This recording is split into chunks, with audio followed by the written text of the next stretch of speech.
MRO ఆఫీసుల ముంగట ధర్నాలు, రోడ్ల మీద రాస్తరోకోలు, టెంట్లేసుకొని ఉడకపోయంగా నిరాహార దీక్షలు చేసుడు కామన్.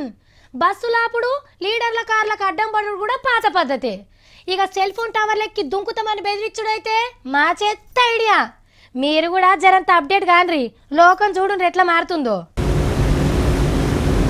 వీళ్ళు పడవల మీద రుయ్యమని ఉరుకుతాంది చేపల షికారి కాదు, ధర్నాకు.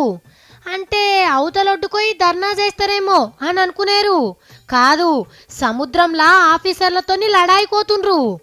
సముద్రంలా అడుగున గ్యాస్ ఉన్నది లేనిది పరీక్షలు చేస్తేందుకు సర్కార్ గ్యాస్ కంపెనీలు తిరుగుతున్నారు. లోపట పెద్ద పెద్ద బాంబులు వేలుస్తున్నారట. చేపల షికారికి వచ్చేటోళ్ళని రావద్దని ఆర్డర్ వేసిండ్రట. వస్తే వలలు గుంజుకొని ఎల్లగొడుతున్నారట. మన పక్క రాష్ట్రంలో పశ్చిమ గోదావరి జిల్లా చిన్నమైన వాణిలంక అనే ఊర్లే. చేపలు పట్టకుంటే ఇంట్లో వెళ్ళదాయే, పోదామంటే పోలీసోళ్ళు ఓనిస్తలేరని పడవలకు నల్ల జెండాలు కట్టుకొని సముద్రంలో కొయ్యి ధర్నా చేసిండ్రు. ఆఫీసర్లు చేస్తున్న సర్వేలకు అడ్డం పడదాం అనుకున్నారు కానీ వీళ్ళతోని కాలే. కానీ సార్లు సర్వే చేస్తే చేసిండ్రు కానీ చేపలు పట్టి బతికేటోళ్ళ పనిని బంద్ పెడితే ఎట్లా సారు? వాళ్ళ కడుపు మీద కొట్టినట్టు కాదు.